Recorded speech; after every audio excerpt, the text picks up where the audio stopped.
Et pour analyser cette actualité ivoirienne, notre correspondante Christelle Pire, qui est de passage à Paris, est avec nous. Bonsoir Christelle. Bonsoir. Alors on peut le dire qu'on rentre demain dans le dur de cette campagne officielle avec deux principaux opposants définitivement exclus. C'est un boulevard pour Alassane Ouattara. Oui, il apparaît aujourd'hui comme le favori de cette élection, lui qui brigue un 4e mandat. Ses partisans espèrent faire ce qu'ils appellent un coup KO, c'est-à-dire remporter cette élection présidentielle dès le premier tour avec plus de 50% des suffrages.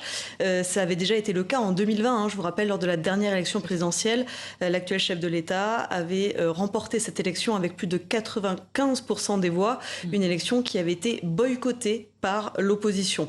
Et cette année, il apparaît encore une fois en position de force, d'autant plus, vous l'avez dit, que les principaux leaders de l'opposition ne participeront pas à cette élection. L'ancien président Laurent Gbagbo et Tidiane Thiam, ils étaient inéligibles, ils sont inéligibles car ils ne sont pas sur la liste électorale et leur candidature a été définitivement rejetée par le Conseil constitutionnel. Et cette décision est définitive, aucun recours n'est possible.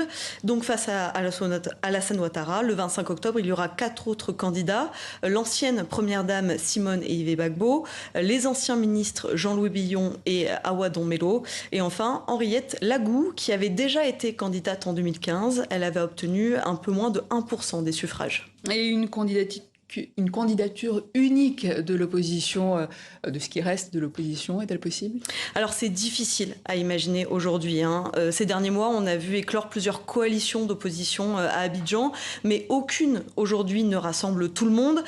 Simone Eyivé Gbagbo, par exemple, elle est l'une des figures de la coalition CAP-CI.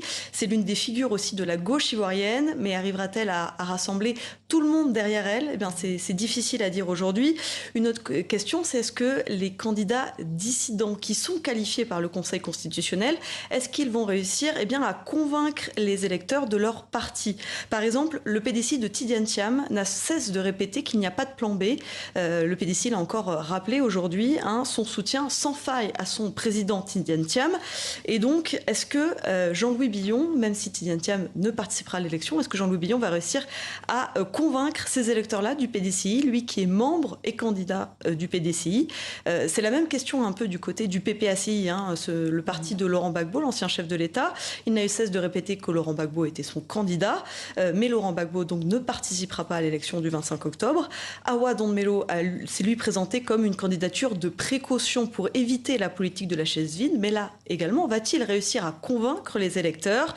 Y aura-t-il un report de voix? Est-ce que Laurent Gbagbo et Tidiane Thiam vont donner des consignes de vote ou des consignes de ne pas voter? Autant de questions dont on aura les réponses dans les prochaines semaines. Et que pensez, Christelle, du système de parrainage qui a écarté certains candidats? Alors pour rappel, ce système, c'est que pour être candidat à l'élection présidentielle en Côte d'Ivoire, il faut recueillir 1% des signatures des Ivoiriens qui sont inscrits sur la liste électorale dans la moitié des régions et districts du pays.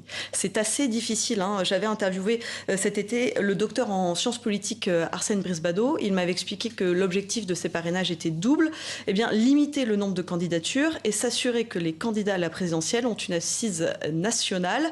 Et sur les 60 candidats qui avaient déposé leur dossier, nombre d'entre eux n'ont pas réussi à atteindre ce quota de signatures, ce quota de parrainage. On peut nommer par exemple l'ancien Premier ministre Pascal Afine-Guessant, qui est à la tête du FPI. Il était candidat en 2015 et 2020 et il ne sera pas là en 2025. On peut aussi parler par exemple du candidat indépendant Antoine Tiemoko Assalé. Bref, pas mal de personnes n'ont pas réussi à atteindre ce quota de parrainage. Ils seront donc 5 à concourir lors du 25 octobre et ils auront environ 1 mois et demi pour convaincre les Ivoiriens de voter pour eux. Christelle Pire, merci pour votre analyse, correspondante en Côte d'Ivoire de passage à Paris. Merci.